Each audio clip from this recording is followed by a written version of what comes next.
Pronto. Pessoal, estou aqui no Labrasa, hamburgueria que fica aqui no Espinheiro, zona norte do Recife, para bater um papo com um grande amigo, jornalista, comentarista esportivo, fugindo um pouquinho da tradicional live que fica eu em casa e Thalita na casa dela, a gente fazendo a nossa online, né? Hoje a gente vai fazer em loco um grande amigo meu e vocês vão conhecer agora.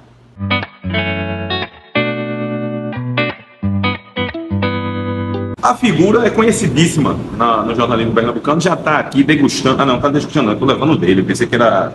Está no teatro aqui no nosso online e eu acabei esquecendo que eu estou trazendo dele. Eu estou com o meu ali esperando o hambúrguer do Labrasa. Fala, Cabral. Você ia pegar do seu aqui.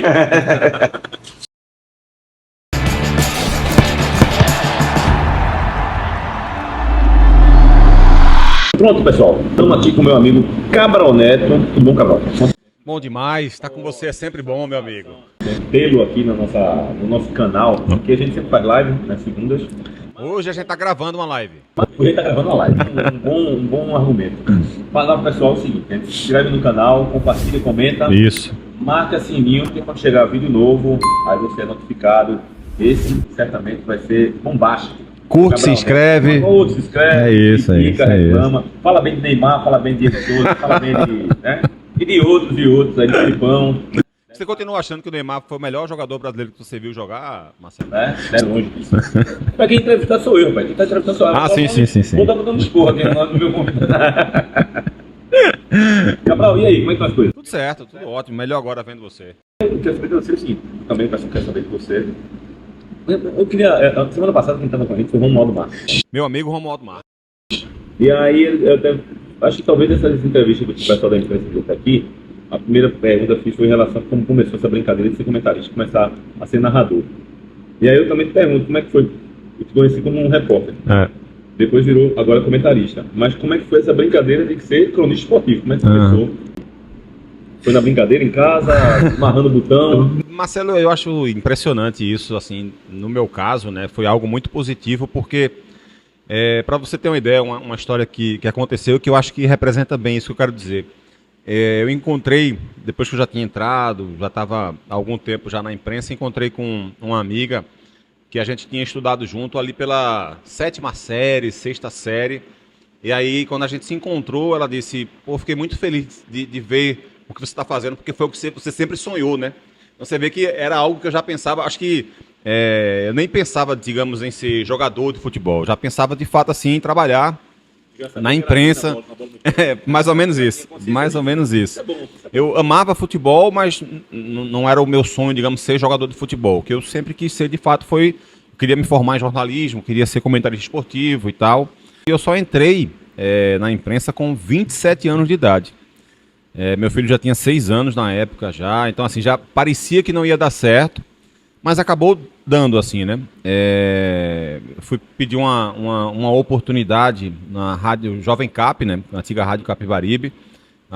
Os meus amigos Billy Santos e Mozart Vieira, eles me deram uma chance e eu passei de 2003 até o final de 2009 como repórter esportivo, né? E aí passei pela Capibaribe, passei por várias rádios. Ao mesmo tempo eu trabalhava em várias rádios comunitárias também, escrevia para o blog Coralnet, o que aparecia eu ia fazendo para aprender. E aí saí da Jovem Cap, fiz também Rádio Guarani também, que era uma rádio que tinha lá em Camaragibe, e aí eu recebi o convite para trabalhar e foi engraçado isso, porque eu recebi o convite para trabalhar com o Ralf de Carvalho, que todo mundo que me conhece um pouco sabe que é o grande ídolo que eu tenho, né? Eu sempre adorei ouvir Ralf e eu queria ser Ralf de Carvalho, né? Eu queria ser comentarista igual a Ralf, não com a mesma qualidade, mas queria tentar ser igual a ele. E eu tive que dizer não para ele. Foi um dos momentos mais doloridos da minha carreira, né? Porque eu tinha feito um trabalho no Carnaval, na Rádio Olinda, e o Jota Ferreira tinha gostado do meu trabalho e me convidou para trabalhar com ele. E aí acho que eu estava com o Jota fazia 10 dias no máximo, e o Ralf me chamou só para tirar 2 semanas que Hélio Macedo, nosso querido amigo Hélio Macedo, ia fazer uma cirurgia, precisar se ausentar durante 2 semanas. Então ele me chamou para passar 2 semanas na equipe. E eu não podia chegar para Jota Ferreira depois de 10 dias trabalhando com ele e dizer que eu ia sair para passar 15 dias trabalhando na equipe de Ralf e Roberto. Eu achei injusto. Então eu tive que dizer não, fiquei super triste e achei que nunca mais ia ter aquela oportunidade. aqui, né? Podia, é uma questão de escolha. Exatamente. Acho que seria no mínimo deselegante com o Jota, né? Que foi um cara que confiou em mim e tal. E Jota sabia que o que eu queria era futebol. Desde o primeiro momento que a gente conversou, ele sabia que o meu caminho era futebol, que eu não ia deixar de fazer futebol, mas eu também, como eu estava como repórter e eu queria, de fato, passar um tempo como repórter para aprender o ofício de reportagem, que eu achava julgava que era importante para também me tornar um comentarista melhor, então eu não podia perder aquela chance, mas ele sabia que o que eu queria era futebol. E aí, depois desses 15 dias, o Ralf me chama de novo. Porque entrou um outro amigo nosso lá para ter esses 15 dias, mas eles não contrataram esse profissional. Eles resolveram contratar um outro repórter, depois dos 15 dias, quando o Hélio já tinha voltado, e aí ele me chamou de novo. E aí, dizem que cavalo selado só passa uma vez na frente da gente, né? E aí, quando esse segundo cavalo passou de novo, eu não pude resistir, né? E aí eu aceitei, passei 4 anos na equipe de Ralf e Roberto, e nesses 4 anos a gente estava na Rádio Clube, foi para a Estação SAT, depois para a CBN, onde a gente conviveu lá, você no Jornal do Comércio e eu na CBN. E depois da CBN fui para a Transamérica em 2009, passei um ano como repórter e comentarista. Eu ia falar isso, você não estava na CBN, você estava como repórter. Lá. Isso. Aí fui chamado para a Transamérica para ser comentarista também. Então era o meu desejo, achava que já estava começando a ficar pronto para isso. E aí eu aceitei. Aí passei um ano como repórter e comentarista. Em dezembro eu fui efetivado só como comentarista. Foi em dezembro de 2009. E aí, a partir de janeiro de 2010 até hoje... Aliás, quando tem no YouTube o jogo da Copa do Brasil, do esporte, tem uma narração, eu acho que é da CBN. E aí o repórter, o narrador, não sei se é Roberto ou se é Roberto. Que chama você. Você está atrás da barra. Fazendo... Eu tenho, inclusive, eu tenho vários gols daquela época, né? Eu gostava muito de fazer aquela descrição do lance, que a gente chama de pista, né? Eu gostava muito de fazer aquelas descrições e alguns gols importantes de Náutico, Sport, Santa, eu tenho guardado, e aquele da Copa do Brasil do Sport eu tenho todos. Até porque a maioria fui eu que fiz a pista, né? Esse que você está falando, acho que foi o do Duval, que o Sport colocou na rede social um pouco. Assim, é engraçado essa coisa do narrador e do comentário esportivo, que, por exemplo, hoje em dia, não tem isso que eu vou falar aqui agora. Quando não tinha, na nossa geração, nos anos 80 e 90, não existia rede social, não existia a questão de a imagem para as pessoas verem. Ficava sempre aquela coisa de... O imaginário, né? Quem é Roberto Queiroz, quem é Ralf. E ficavam conhecendo você pela voz. Hoje em dia é mais fácil de quebrar essa coisa. Sim. Como é que será Cabral Neto? Né? Hoje em dia tem isso, né? Você até pergunta quem é... Naquela época que não aparecia tanto, como é que era a relação você com o cara? Já lhe conheceu pela voz, por exemplo? Me reconheceram já assim, Marcelo. Me reconheceram já assim. Você foi perfeito na questão da rede social, aumentou muito essa questão antes mesmo de entrar na TV, as pessoas reconhecendo um pouco mais. Romanticamente falando, eu acho ruim. Eu achava legal essa coisa do como é que é fulano. Mas, mercadologicamente falando, pra gente que é comunicador, eu acho bem melhor parecer, saber, e se aproximarem de quem é Cabral, né? E aí, aconteceu isso algumas vezes acabou acontecendo dessa forma. E a primeira que eu me lembro mais foi a primeira fica mais marcante assim, né? Porque eu não estava esperando. Foi numa padaria lá em Caruaru. A gente foi fazer um jogo lá, não lembro se do Santa, do Náutico, do Sport, contra o Central. E na frente do Lacerdão ali, a gente foi fazer um lanche. E aí, quando eu comecei a falar, a pessoa parou, olhou para mim e disse: "Você é Cabral Neto?" Eu disse: "Sou." Se eu reconheci pela voz e tal, não sei o quê. E depois outras vezes aconteceram também. Essa coisa de conhecer é muito engraçado, né? Outro dia eu tava no cinema, comprando ingresso no cinema, e aí, quando eu li do lado assim, tava, esqueci até do volante, que faleceu recentemente, que era do Náutico, que tava no Central. Pô, esqueci o nome dele, cara, deu um branco. Depois, no crédito... Foi o Eduardo Herê, não? Eduardo Herê. Aí eu tava comprando ingresso assim, quando eu ia do lado, tava ele olhando assim. Aí foi engraçado, porque eu fiz assim, ó, Eduardo. Eu não tinha visto ele, cara. Só que como eu acompanho o jogo sim. Caruaru, tá falando aqui, né? Sim. Aí ele olhou pra mim assim e falou: "Pô, o cara me conhecia." Eu nem conhecia ele. Pô, beleza, vamos embora. Eu acho massa essa aproximação. E como é que foi a transição de repórter para comentarista? Antes de sair da CBN, eu cheguei a fazer... tive, digamos, 2 momentos de comentarista, né?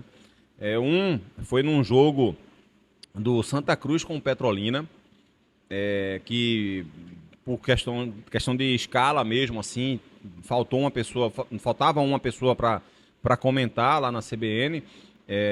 E aí Ralf e Roberto perguntaram se eu poderia fazer e tal. Eles sabiam que eu gostava, eles sabiam que eu tinha esse desejo. Eu conversava com o Ralf sobre isso de vez em quando, pedia algumas dicas a ele e tal. E aí eles me colocaram nesse jogo. Eu fiz, e assim, foi bem legal, porque os dois elogiaram bastante e tal, a performance, né? Gostaram do que viram. Eu fiz com meu amigo Eri Santos, meu querido amigo Eri Santos. Eles foram para um jogo em Caruaru, e aí Roberto disse que veio ouvindo depois, e disse que gostou muito e tal, então fiquei satisfeito com aquilo. Mas, apesar disso, eu não tive uma outra chance de fazer ao longo do ano inteiro. Isso foi durante o Campeonato Pernambucano, e aí quando chegou, tipo, em novembro, mais ou menos, tinha um comentário da CBN ali, de cerca de 5, 10 minutos, no programa do Mário Neto, e o André Luiz estava fazendo as férias do Ralf, e o André estava chegando na Rádio Jornal na época, e foi a época um pouco depois eu saí. E aí o Mário Neto perguntou se eu poderia fazer para ele no outro dia. Eu fiz, mas aí o Paulo Fernandes, né, ele achou melhor que eu não continuasse fazendo, porque como eu era repórter, ele achava sempre delicada essa questão do repórter estar dando opinião, porque a gente sabe que tem essa questão, né? Você está cobrindo o esporte, por exemplo, e aí está dando opinião, criticando um ou outro jogador. Perfeitamente esse raciocínio, mas você vê como são as coisas, e o tempo passa, né? Você está falando, contando uma história aí de 2009, 2009. Hoje em dia não é mais assim, né? Hoje em dia os repórteres estão tem mais, né? Tem mais, Eu pensei que ele ia comentar em relação à questão de contrato na empresa. Você contrata aqui é para ser comentarista. Não, era mais essa preocupação mesmo de repórter ser repórter. Mas essa coisa já passou. Aí, rádio, né? E aí um pouco depois disso,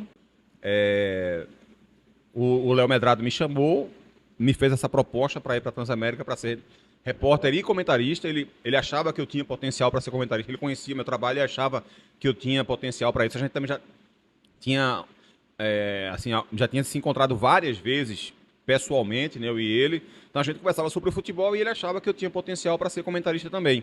E aí ele me chamou para ser repórter e comentarista. E aí você vê como essas coisas que eu falei, como o universo vai conspirando, né? Porque assim, óbvio que eu senti desejo de ir, mas eu tinha algo uma relação que me segurava na CBN, que era essa relação de proximidade, de afetividade, de idolatria por Ralf de Carvalho. E Ralf não estava no Brasil quando ele me faz essa proposta. E eu tentando falar com o Ralf, a gente está falando de 2009, né? A comunicação era diferente. Então, Ralf, todos os anos, ele ia para os Estados Unidos e ele deixava o celular dele aqui no Brasil. Ele deixava no apartamento dele, coisa que eu só fiquei sabendo depois disso. E lá ele se comunicava com a família dele de outra forma. Os filhos dele moravam lá, então ele dava um outro jeito para se comunicar com as pessoas que estavam lá, nos Estados Unidos. Então eu fiquei, Marcelo, acho que uns 3 ou 4 dias tentando falar com o Ralf e não conseguia.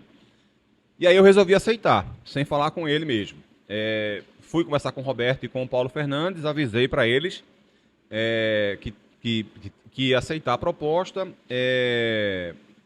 Eu estava num momento em que eu meio que ia deixar a CBN para ir para a Rádio Jornal, para ser o repórter da Rádio Jornal. Exatamente nesse período assim que eu estava para sair da CBN e ir para a Rádio Jornal. Mas para mim era muito melhor ser comentarista, que era o que eu queria fazer de verdade.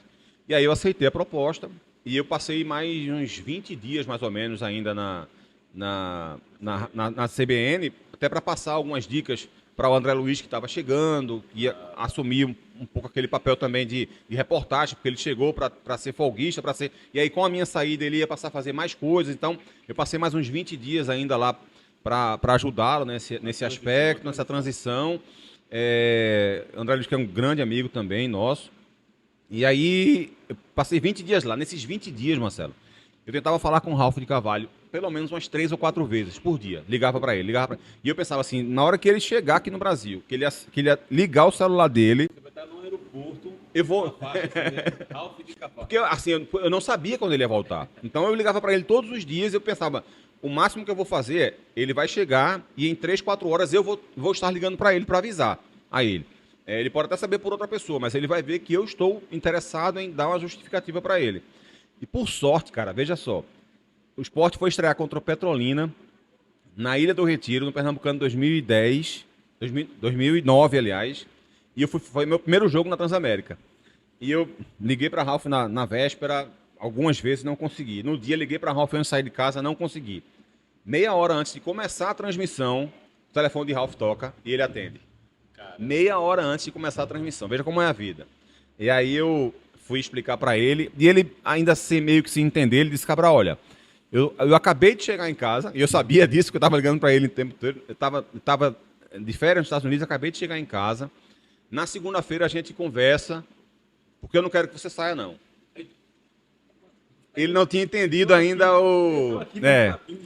E aí eu disse, Ralf, olha, eu já estou aqui na Ilha do Retiro, eu já estou com a camisa da Transamérica, eu já falei com o Roberto, já falei com o Paulo Fernandes, e aí expliquei para ele, tentei falar com ele diversas vezes, e aí ele só me desejou sorte, e aí foi uma ligação assim, muito emocionante para mim, sabe? Porque ele foi muito compreensivo também e desejou sucesso, E foi uma conversa assim, foi até difícil entrar no ar logo depois da conversa, porque foi, assim, era um cara que eu tinha uma relação de idolatria, depois de relação pessoal, um chefe maravilhoso. Tipo assim, ver você que é apaixonado por futebol desde criança, ouvir, cara, tá trabalhando com ele. Eu já tive essas emoções assim, com o Roberto. Sim, Roberto é maravilhoso. E foi o meu primeiro narrador assim, que eu gostava, acompanhando a Copa do Mundo de 82, era ele que eu ficava ouvindo na Rádio Clube. Era ele e Roberto. Eu não sei se foi questão de costume, Marcelo, mas eu nunca consegui achar um narrador melhor do que o Roberto no Brasil inteiro. E olha que eu ouço rádio isso há muito tempo, viu? Cada um são seu. Sim. Por exemplo, eu gostava muito de Adilson Couto. Ótimo, maravilhoso. Dois que são referências para o estado todo, mas que eu não tinha também tanta pressão. Uma pessoa que eu estou falando no sentido profissional, porque eu não os conheci pessoalmente e não tinha o hábito de ouvi-los, mas eu sabia que eram bons também. Que era o Ivan Lima, mas eu não. Quando eu comecei Ivan foi o primeiro narrador que eu ouvi, que meu pai ouvia o Ivan Lima, né? Já não era o meu primeiro era o Roberto. E tinha um outro que eu gostava também pra caramba, mas que também era digamos assim, era o segundo narrador, que era o Jaime Cisneiros. Eu achava bem bacana, assim, tinha essa coisa do esporte. Tá lá! Era bem legal. Então, assim, depois você tá trabalhando com essas pessoas, é muito legal, é muito emocionante. Essa história do Ralf, eu me lembrei, fazendo um paralelo com o mundo da música, eu me lembrei da história de Charles Gavan saindo do Ira para Titãs. Ele, antes de ir pro Titãs, ele foi pro RPM. Só que ele só fez ensaiar no RPM. Tava ensaiando, ia ter um show do RPM, aí os Titãs chamaram ele topou, não conseguiu falar com o Paulo Ricardo, não sei como é que foi. Eu sei que o Paulo Ricardo só soube que o cara tava nos Titãs na televisão. Ele tava lá na televisão ensaiando com os Titãs. Como é isso? Bota eles pra gente. Eu morria de medo disso, que eu fiquei imaginando assim, imagina só, se eu não conseguisse falar com o Ralf naquele momento e o Ralf fosse ouvir o jogo.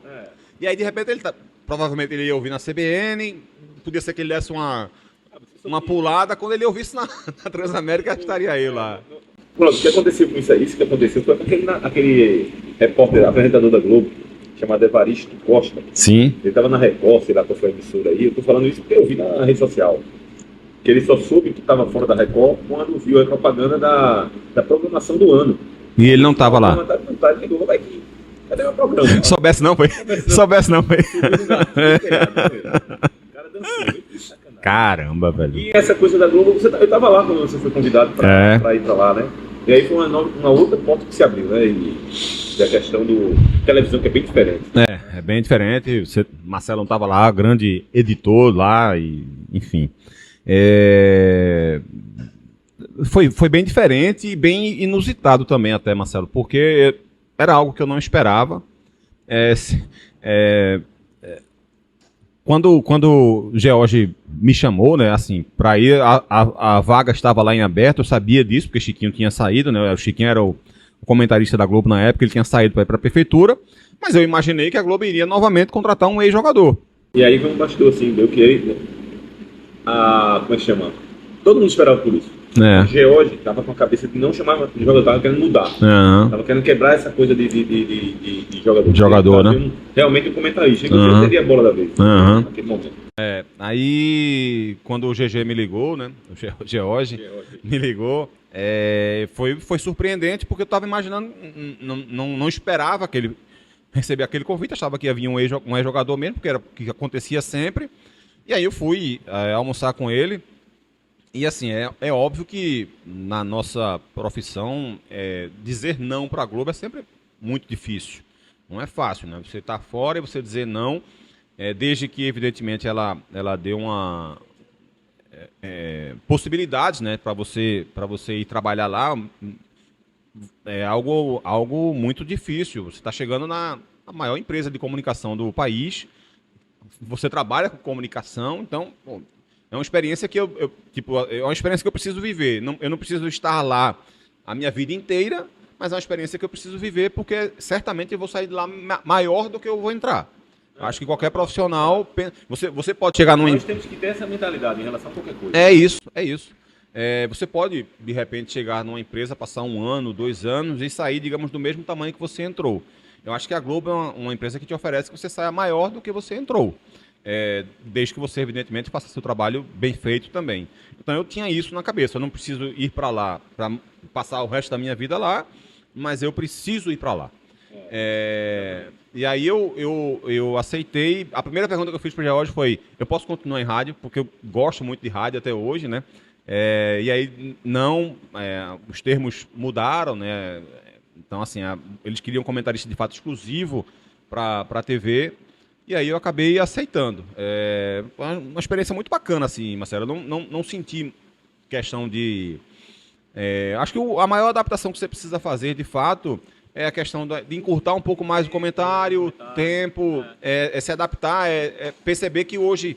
Se alguém me der um assunto para eu falar sobre futebol, eu posso falar sobre esse assunto durante 10, 15, 20 minutos, mas eu posso falar só 1 minuto ou 2, dependendo do tempo que eu tenho na TV. Então, essa foi a maior dificuldade de alguma forma. A linguagem, evidentemente, aí é apenas um cliquezinho que eu dou, dependendo da transmissão, porque se eu for fazer um jogo no Premiere, por exemplo, eu sei que as pessoas que vão estar assistindo ali, eles são pessoas mais com uma visão mais apurada do futebol, são pessoas que acompanham mais o futebol. Então, a nomenclatura do jogo eu posso utilizar um pouco mais. Eu não gosto de termos muito rebuscados, porque eu gosto que as pessoas entendam o que eu estou dizendo, mas, ao mesmo tempo, também eu entendo e defendo as novas nomenclaturas do futebol. Profundidade, amplitude, eu acho que precisa ser cada vez mais dito para que cada vez mais as pessoas entendam. É um momento de transição que a gente está vivendo, Marcelo, e provoca de fato essa estranheza muitas vezes. A gente que se acostumou a ouvir outros termos. Eu imagino que isso deve ter passado com as pessoas que pararam de dizer half esquerdo e half direito, center for, né? E aí, já vem esse cara falar de centroavante. Então, assim, mas eu acho que é importante que cada vez mais as pessoas compreendam isso. Mas eu sei que, por exemplo, na Globo, quando eu faço uma transmissão para a Globo, vai ter muito mais gente que não compreende ainda. Então é aquele exemplo do IBGE, né? Quando o Jornal Nacional fala do IBGE, ele diz que é o Instituto Brasileiro de Geografia e Estatística, para que todo mundo compreenda o que é que ela está dizendo. Quando a Globo News fala, não necessariamente ela precisa falar, precisa explicar o que ela está dizendo. Porque as pessoas que estão ali já compreendem de fato aquilo, estão ali para ouvir aquele assunto, para saber especificamente daquilo, então ela não precisa estar explicando tantas vezes assim alguns termos. Então é mais ou menos o que eu tento fazer. Na hora de ir para a Globo, eu tento não ter digamos, uma linguagem tão futebolística assim, porque eu quero que as pessoas que não acompanham tanto o futebol compreendam o que eu estou dizendo, mas eu também não quero parecer infantil para o cara que entende, que acompanha. Sim, claro. E que é rato de jogo, entende? Sou Eduardo, proprietário do Labrasa Burger Recife, que é uma franquia do interior de São Paulo. Hoje a gente é a hamburgueria mais premiada do estado pelo Festival Recife Love Burger. A gente fica aqui no Espinheiro, na zona norte do Recife, e aguardo a presença de todos vocês aqui para vir curtir aqui nosso ambiente, atendimento, tomar um chopp gelado, um suco, tem várias entradinhas, hambúrguer e sobremesa também, tá bom? Aguardo vocês, valeu! Uma conversa com meu amigo Cabral Neto, comentarista da TV Globo, e antes de mais nada, voltar para o bate-papo, fazer aquele texto blogueirístico. Se inscreva no canal, comentem, compartilhem, critique, elogie, sugira. E marca o sininho. Curte o vídeo. Curte o vídeo, marca o sininho para ser notificado quando chegar a ter material novo por aqui. Estamos conversando aqui. Marcelo, tu tá olhando pra minha cara aqui. Não, enfim, mas vamos lá. Tu tá ficando cada vez mais velho, mais ancestral, mas tu tá Desenrolando, né? Desenrolando. Pô. É, eu sou um cara Para- altamente moderno. Parece um blogueirinho novato mesmo, aí, um adolescente, Mas apresentador um profissional. TikToker. É verdade. Rapaz, olha, nessa parte final, a gente vai fazer só um bate-bola em alguns temas aqui. Então vamos logo lá. Vamos. Aos assuntos. Futebol pernambucano.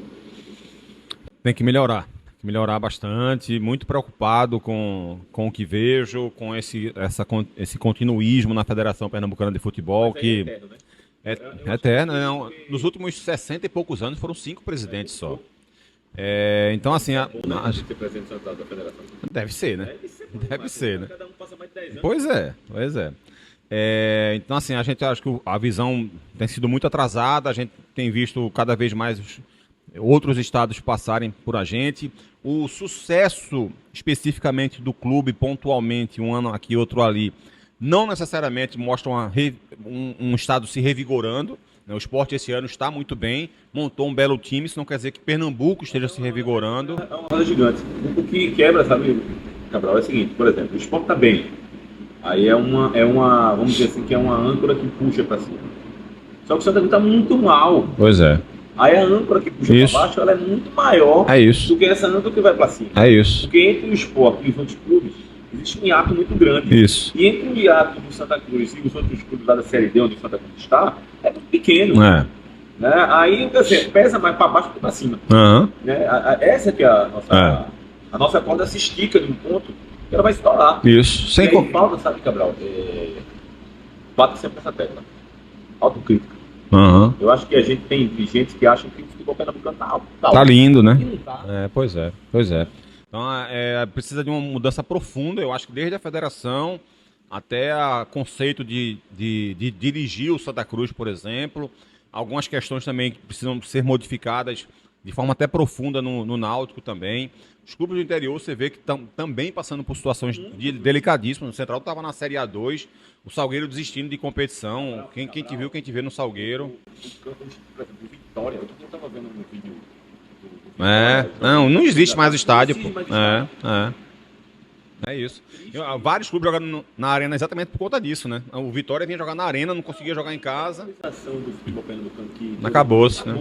Os clubes que, sei lá. O Porto, cadê o Porto? Tem lugar aqui. Cadê o Porto? Não tem. Acabou-se, né? Assim, não consegue mais ser aquele clube de revelação, de chegar, de se aproximar das decisões e tal. Então, vejo com muita preocupação, Marcelo. E aí, assim, quem vai acompanhar aqui nosso bate-papo vai dizer, estão puxando para baixo, já teve dirigente. A gente tá falando um fato aqui. Eu não tô nem julgando. A gente tá aqui apenas dizendo que parou no tempo, ninguém faz nada. Se você quiser maquiar o que tá aí, beleza, né? Já aconteceu isso, né? Eu fiz um texto no GE lá, tecendo várias críticas, e dentre essas críticas eu falava exatamente de como os dirigentes dos clubes apoiam a federação de forma irrestrita. E aí, no outro dia, um dirigente fez um vídeo me criticando por conta daquilo e comprovou aquilo que eu tinha escrito, né? Porque a primeira coisa que ele fez foi me criticar, né? Eu não vou falar. Eu ia até politizar a nossa conversa aqui sobre isso aí, mas deixa pra lá. Pra não criar outra polêmica. Santa Cruz já falou disso, é outro tópico. Santa Cruz. Precisa mudar muito, Marcelo. Precisa mudar tudo. Precisa. Precisa mesmo. O Santa precisa de uma mudança profunda, porque, veja... É mais ou menos parecido com o futebol pernambucano. O problema do Santa Cruz não é ter um lateral direito ruim, não é ter uma zaga ruim, não é ter falta de criatividade no meio campo, não era? O problema do Santa Cruz não está dentro do campo. Quando o problema é dentro do campo, é mais fácil de se resolver. Acho que a mudança que o Santa Cruz precisa fazer, ela não está restrita às 4 linhas. Algo que eu tenho batido já muito nessa tecla há algum tempo, Marcelo, é que o Santa teve, por exemplo, do ano passado para cá, Leston, Galo, Marcelo Martelotti, Ranielli, Felipe Conceição e o Evaristo Pisa agora. Agora não faça a contagem de jogador não, porque aí não vai caber não, por favor. Mas o que tem que chamar o pessoal daqui na boca para fazer as contas. O que é que eu quero dizer com isso? Aliás, eu falei muito de Santa Cruz, que nosso amigo Eduardo é tricolor. Tá triste. O Santa teve esses 6 treinadores. Se tivesse tido só um desses 6, qualquer um deles, daria no mesmo. E E o Santa ainda evitaria 5 brigas na justiça, por exemplo. Aí assim, você quer dizer assim, então era para o Santa continuar com o Leston desde o começo? Não, era para o Santa Cruz mudar a forma de pensar desde antes de Leston. Mas como não mudou, como continuou na ser mesmice, Leston, Marcelo Martelotti, Ranieri, é tudo da mesma prateleira. O Santa Cruz hoje não tem condição de trazer um técnico de outra prateleira para resolver seus problemas que são criados fora de campo. Para resolver dentro de campo aquilo que é problema fora de campo. Você tocou numa coisa aí, nossa, porque eu me lembrei, sabe, quando você citou o nome dos treinadores, eu me lembrei de 2 especificamente, porque foram eles que botaram o dedo na ferida.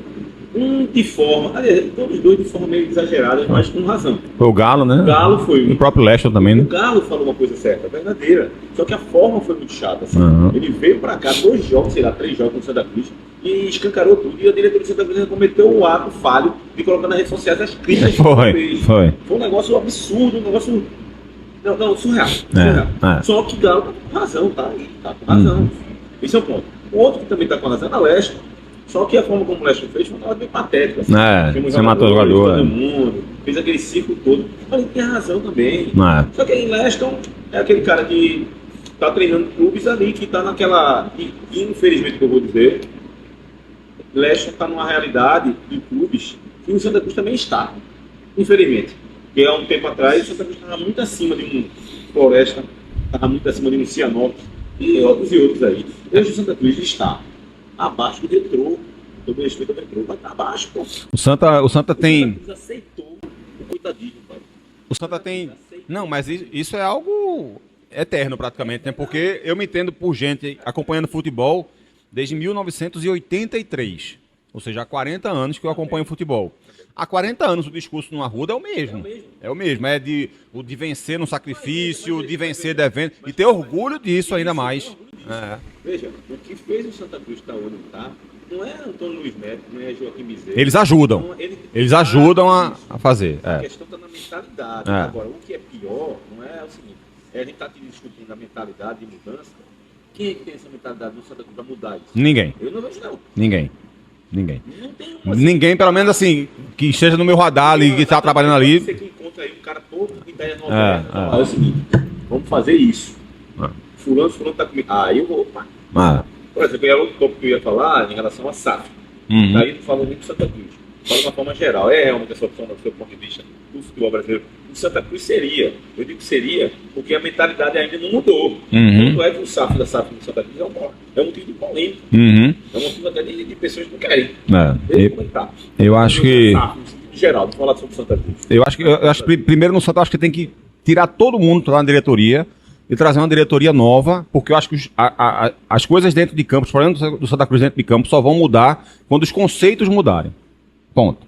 Sobre SAF, Marcelo, eu acho que... Assim como a vida, as coisas mudam de dentro para fora. Se o Santa Cruz não mudar de dentro, fora vai ser uma tragédia. Vai ser assim. Então, se não mudar a sua mentalidade, na última eleição, não, vamos mudar o negócio da lei do clube, como é que chama? O estatuto. Mudaram o estatuto, mas a mentalidade não mudou. Fica assim. Pois é. Mas, por favor. SAF, eu acho que vai ser inevitável para quem quiser continuar grande ou para quem quiser crescer, mas eu acho que é preciso ter muito cuidado também.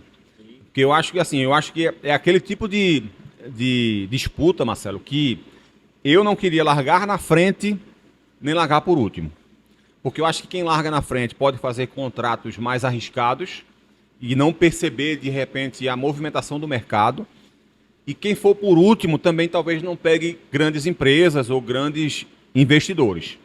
Eu acho que o ideal, acho que esse momento agora entre final de 2023 e 2024, até o final de 2024, eu acho que é o momento para isso. E aí você aprender com os erros que foram feitos, seja no Cruzeiro, no Botafogo, no Vasco, em quem já criou uma SAF, no Bahia, e você conseguir adequar a tua realidade. Porque, assim, existem SAFs com diversos propósitos. Eu acho que Sport, Santa e Náutico não pode ter uma SAF aqui com um propósito só de revelar atletas, por exemplo. Algo como o Bragantino faz. O Bragantino, ele dificilmente contrata jogadores mais velhos. O Bragantino tem uma média de idade do time titular dele de 24 anos e pouco. Você vê, o Fortaleza tem de 31 e pouco, o Botafogo é de quase 31, sabe?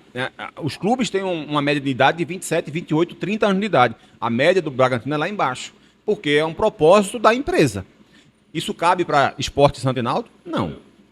Uma empresa que queira fazer isso, por exemplo, se ela tiver numa disputa de Série B ou de Série A, ali disputando na cabeça, chegar uma proposta para 2, 3 jogadores desses, eles vendem. Tu já imaginou uma SAF de futebol brasileiro em que, no caso, vou citar o caso de Antônio Luiz Neto, que é o presidente de Santa Cruz, desapareça do mapa, fique só a empresa lá, como acontece com outros clubes aí? Não vai. É. E aí vem a polêmica do negócio, né? Porque pelo que eu tenho conhecimento, o presidente de Santa Cruz quer ter uma ingerência ali Aí, meu amigo, Pois é. aí complica tudo. Pois é. Aí depende do percentual que você está negociando com a empresa, se vai ser 50%, se vai ser 70%, se vai ser 90%, se vai ser 100% da empresa que você está negociando, qual a liberdade, qual o tamanho da liberdade que essa empresa vai ter na montagem de elenco, os garotos da base, por exemplo, passam a ser automaticamente das empresas ou dos clubes. Então, existem várias questões que são importantes você perceber. Por isso que eu acho que é preciso fazer rapidamente, mas sem pressa. Parece ser contraditório, mas é isso. Eu acho que os clubes daqui de Pernambuco precisam... Não é contraditório, mas como a urgência de fato existe... Porque senão pode ficar muito para trás em relação a outros depois. Exatamente. Mas também não pode ir com muita pressa, porque senão pode cometer erros que um contrato desse não é um contrato de publicidade de 2 anos, é um contrato de 50 anos, de 40... Exatamente. Não gostei não achei legal não, vamos trocar. Não é assim que funciona, então por isso tem que ter cuidado. E trazer o jogador do das pontas, trazer o pronto. Isso. Como já aconteceu aqui, Isso. a Parmalat trouxe Mancuso. Não é só isso. É uma coisa que é muito mais. Muito. O VAR. Eu sou favorável ao VAR, acho que continua havendo erro de arbitragem, porque existem muitas formas de você, às vezes, interpretar um lance de pênalti, por exemplo, de toque na mão, e cada vez mais tem, né? Cada vez a gente vê um lance de pênalti num jogo e num outro jogo daqui a 2 horas. Aí a questão não é nem do VAR, né? É a questão da interpretação, aí deixa você sempre na dúvida. Mas o VAR, o VAR não está atrapalhando. Quem está atrapalhando é a interpretação do árbitro. Isso é que está atrapalhando. Eu sou muito favorável ao VAR. Acho que veio para ajudar e é uma ferramenta que pode auxiliar, evidentemente, o jogo de futebol, mas que ela é, de alguma forma, mal conduzida, em grande parte das vezes. Muito mal conduzida, aqui no Brasil mais ainda, mas eu acho que é melhor tê-la do que não tê-la. E aí eu acho que a gente tem que se adaptar e melhorar e crescer tendo ela. Eu só acho que demora, tá demorando. Não, muito, pô. Muito. Sim, pra mim era as decisões. Não, também, tá. Também. Mas eu tô dizendo o seguinte, veja, se eu não me engano, o primeiro jogo que teve a VAR aqui no Brasileiro foi aquele jogo do Sport com o Salgueiro. Mas aí passou também um tempão depois sem ter também, mas novamente, né? Mas botaram aquilo ali como marco. Acho que foi 17, né? 17, eu acho. E lá pra cá, cara, são jogos absurdos, assim, de tipo... Não, vamos ver o VAR, o cara pô marca. Aí no outro dia, o mesmo lance, o cara vai ver o VAR, não marca. É isso. Como assim? É isso. Tava uma briga pela imagem. Eu não sei, é um negócio incrível. Não dá pra entender. Um treinador de futebol. Eu ficaria em dúvida entre dois. Um que eu acho que é o melhor de todos os tempos, que é Guardiola. Certo. O melhor técnico de todos os tempos. E Arrigo Sacchi, porque foi o cara que revolucionou o futebol da Itália. Certo. Eu imaginei, quando você perguntou, que fosse alguém tipo o melhor treinador brasileiro do momento. Acho que Tite foi o primeiro cara de uma geração mais atrás que conseguiu fazer a sua adaptação mais rápida às novidades do futebol. Eu acho que foi o brasileiro que melhor compreendeu isso. Vê a seleção jogando agora sem ele aí. Vê que maravilha. Perdeu pra quem as duas Copas? Paulinho não perdeu, não? Graças a Deus. Perdeu 2 Copas pra quem? Sim, vai perder mais, vai perder várias. Já tinha perdido outras também. Vai perder outras também. A questão... Eu não vejo diferença nenhuma entre aquele que perdeu pra Bélgica e aquele que perdeu pra Croácia. Não vejo. Enfim, eu até respeito por ele. Eu acho que ele tem uma história. Não, mas assim... Ele preparou pra ser treinador da seleção. Naquele momento ali que teve até Muricy e tal, ele se preparou assim, ele internamente, eu quero ser técnico da seleção. Aí ficou aquela conversa bonita, né, para encantar nosso amigo Cabral e tal. Não, antes dele assumir a seleção, Marcelo, assim, ele é um técnico da geração, digamos, Filipão, não é? Mas ele passou quase um ano, isso, 90 e pouco. Ele passou quase um ano sem trabalhar, fazendo curso na Europa e tal. Não, ele tá sem clube, né? Tá sem clube, é. Nessa crise toda isso, o Brasil Tá sem clube. Talvez ele vá aparecer na Série D do ano que vem. Ele vai ver que ele aparece na Série D ano que vem. alguma coisa, não. E aí, depois de um ano fazendo isso, ele conseguiu trazer conceitos novos naquele time do Corinthians, coisas que não era visto aqui no Brasil. Jogando no contra-ataque. Não era jogar no contra-ataque. Não é jogar no contra-ataque. Não Não é jogar no contra-ataque. Ele tinha uma defesa bem ajustada, tinha transição, mas ele foi o primeiro cara que usou esse ponta, esse meia como ponta, que foi Jadson, que era o cara que era preocupado em sair da ponta e vir para o lado. Não, exatamente por não ser que demonstra a competência do treinador. Ele era bom jogador. Ele tem um jogador que estava inspirado, que era o... Paulinho. Não, mas o experiente, não era ele, o Sheik. Emerson Sheik. Fez 2 gols contra o Boca. Foi, né? Foi, então, assim, ele trouxe conceitos novos que no Brasil ainda não eram utilizados, coisas que não eram utilizadas ainda, de jogo posicional ou de jogo de aproximação, de circulação, da forma de circular a bola, que não acontecia no Brasil. Talvez o primeiro grande responsável, nome de peso, que fez isso foi ele. E eu considero isso muito legal, porque ele não foi um cara que ficou por trás do discurso de reclamar da evolução do futebol, de reclamar... Chegou na seleção brasileira, passou a ter uma comissão técnica que trabalhava diariamente e investiu muito nessa capacitação de análise de desempenho, de ferramentas para estudar o futebol. Eu acho que ele trouxe essa evolução, que pode ser perdida ou não agora com as escolhas da CBF. Então eu acho que ele foi um cara importante nesse aspecto, e por isso eu citei ele quando você perguntou, achando que era quem seria o melhor técnico brasileiro. Para mim é ele. Para mim é ele. Não, porque ele foi marcante para nossa geração, né? Tudo que ele conquistou, tudo que ele fez. A seleção de 82 é a minha seleção preferida, foi ele que construiu. Eu sou mais fã dele, até inclusive. São Paulo? São Paulo. Uhum. Porque São Paulo ganhou tudo. Uhum. E era São Paulo, era um super São Paulo, na minha opinião. A seleção brasileira de 82 ela tem uma marca para mim. Eu coloco ela até, inclusive, um ponto de, como é que eu posso dizer assim, marcante da minha paixão por futebol. Aquela derrota contra a Itália, eu acho que foi o start da minha paixão. Mas o São Paulo dele, de Tele, foi um negócio... Maravilhoso. Só quem jogava no São Paulo não é quem jogava bola, realmente. Por isso até elogio jogadores daqui que saíram daqui, como Guinho e Gilberto, que foram para lá porque Tele quis que eles fossem. Eu tinha como Tele um radar. E eu tenho, vamos citar muito mais outros treinadores na frente do título, como por exemplo o Enio Andrade, o Charles Andrade, o próprio Filipão também, quando teve um momento, hoje ele está mais fim de carreira, assim. O Luxemburgo também, eu acho que naquele momento ali do Palmeiras. E outros que eu não acompanhei tanto, mas que pela história a gente sabe que foram vários treinadores. Rubens Minelli foi um bom treinador. Eu não colocaria, mas aí o Tite tem realmente um papel, principalmente no futebol gaúcho. Eu ainda tenho ele como eu falei aqui, né? Eu ainda tenho ele como um Caxias e Grêmio. Quando ele foi pro Inter, eu achei super estranho. Que é isso agora? O Mano agora foi pro Inter, né? O Mano é aquele treinador que deve muito a Batalha dos Aflitos. Vamos combinar, né? Eu tenho minhas discordâncias em relação a isso. E por quê? Porque eu acho que ele é maior do que isso.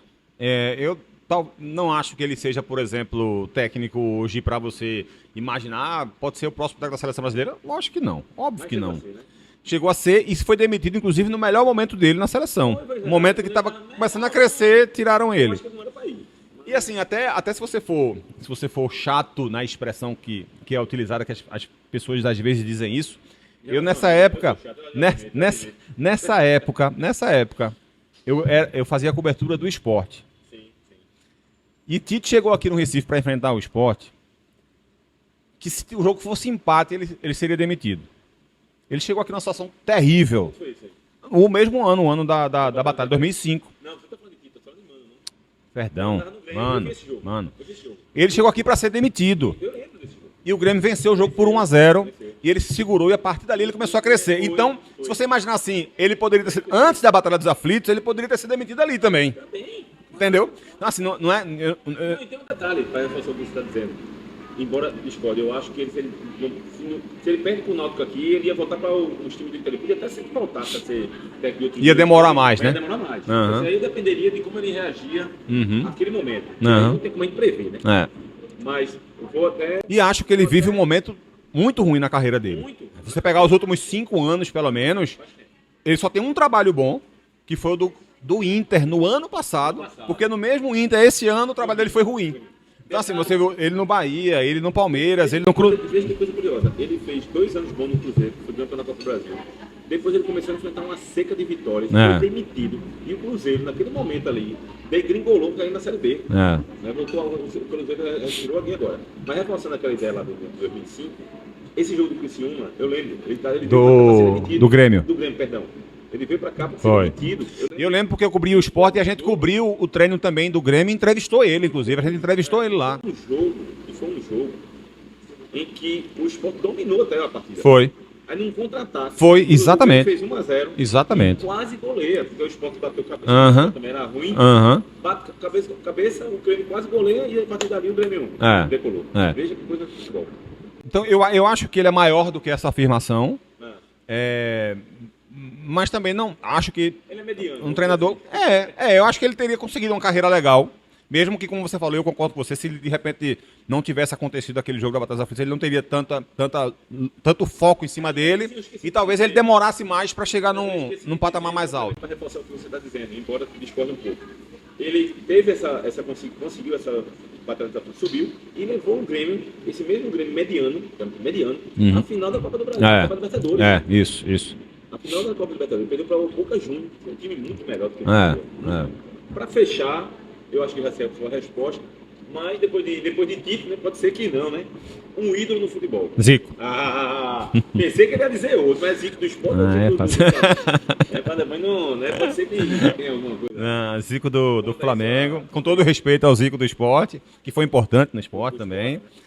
Mas Zico... Eu tô brincando aqui, porque em 87, aquela questão da polêmica lá do 87, tinha um Zico no Flamengo, tinha um Zico no esporte. Com todo respeito ao Zico do esporte, não tem nem comparação a história de quem é o Zico, do qual você está falando. Eu sou muito, muito fã do Zico, foi o primeiro ídolo que eu tive, assim, de uma forma geral, né? Também. O primeiro ídolo, obviamente que o maior ídolo da minha vida é o meu pai, mas ele é o grande ídolo que eu tive, assim, de forma geral, né? Sem contar as pessoas com quem eu convivia. Aquela seleção de 82, né, que foi uma seleção que me encantou, eu tinha 6 anos de idade e eu lembro, hoje em dia eu já confundo um pouco do que é que eu lembro dos jogos e do que foi que eu revi depois. Mas assim, eu tinha uma memória muito, muito forte sobre muita coisa daquela Copa, né? Mais lembrança de 82 do que qualquer jogo da Copa de de tipo assim, por exemplo, Inglaterra e França jogaram na primeira Copa, acho que no grupo D, eu acho. Eu estava indo para a escola, o jogo foi de meio-dia, eu estava indo para a escola quando eu estava pegando uma bolsa para ele, eu me lembro como hoje, papai. Eu estava pegando a bolsa para ele, que a condução chegou, a Inglaterra fez 1-0. Foi assim que começou o jogo, podem ver, coisa de 1 minuto, faz 1-0. Eu me lembro que eu fiquei assim, eu vou perder esse E a França tinha um baita time, foi campeão da Europa 2 anos depois, né? Eu estava comentando isso. Tiganá, Platini. O time da França tinha, primeiro que foi no 2 semifinais, de 86. Campeão da Eurocopa de 84. Campeão olímpico em cima do Brasil. Era uma baita de Ganá, Tressó, Six, Gires, Platini, cara. O goleiro era o Lohan, era o Rinan. Não, é Tori. Não, era uma baita seleção. Era. Agora, infelizmente, Zico e aquela geração foi uma seleção que não ganhou, né? Infelizmente. Então, assim, eu me encantei muito por aquele time de 82 e foi a partir daquele time que eu passei a amar futebol. Aquele foi o marco zero da minha paixão por futebol. E Zico era o grande cara daquele time, né? Camisa 10, então eu ficava assim alucinado por ele, o que ele fazia em campo, os gols, a forma como ele jogava. E até, assim, meus tios, meu pai, a forma como eles falavam do Zico também. Então, óbvio que aquilo tu vai... Nessa geração de rede social. Nossa, Tá em tudo aí, história, propaganda. Certamente. 50 milhões de seguidores. Ele estava no programa, essa semana ele estava no programa do Porchat, aquela da história lá. Sim. Não, maravilhoso. Ele contou até a história sem graça lá, porque não, mas deve ter sido maravilhosa. Eu achei graça. Se não for pra rir, a gente chora também, o que ele quiser que a gente faça. Então, assim, Agora eu me lembrei de uma coisa, só pra fechar aqui. Sim. E o ídolo pernambucano? De futebol também? Sim. Cara... Não tem essa conversinha do que não tinha, não. Não tem, não, que economista não tem. Não, meu grande ídolo foi o Ralf de Carvalho. Não vem começar. Ué. Não, eu quero dentro de campo. Então eu vou citar um de cada, então. Não sei. Não, então eu não vou citar. Eu vou citar Oxe, fica à vontade. um. Pode citar quando você quiser. Pra mim foi o primeiro assim, ó. Foi Baiano. Primeiro que eu peguei o autógrafo. Baiano. Craque de bola. Craque de bola. Tava na rua, no Del Rey, o carro da época era Del Rey. Aí eu fui lá e... Craque de bola. Papel, Jogou nos assim, 4, né? Jogou nos quatro. Só que nessa época que eu peguei o autógrafo dele, ele tava no Náutico, tava voando. Fez 40 gols pelo Santa em 82, no Pernambucano. Só no Pernambucano, porque também, obviamente, tinha algumas goleadas, né? Fez 40 gols pelo Santa, foi artilheiro em 82.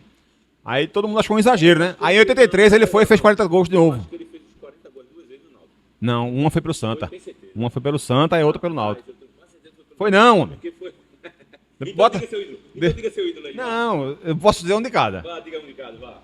Aí então vai ter que dizer do Central, do 7 de setembro. Não, do Central não teve ninguém que eu admirei, pô. Eu vou falar 3 jogadores que eu admirei no futebol pernambucano. Vai fazer essa média, essa brincadeira, mas vai lá. Marlon do Santa Cruz, Baiano do Náutico, e eu fico fico um pouco de dúvida entre Marlon e Enágio, mas Marlon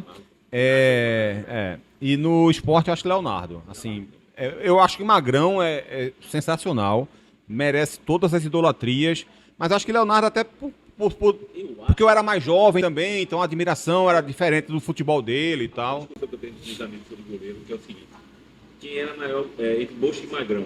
Eu digo sempre o seguinte, só, tecnicamente, na minha opinião, eu acho o Bosco melhor.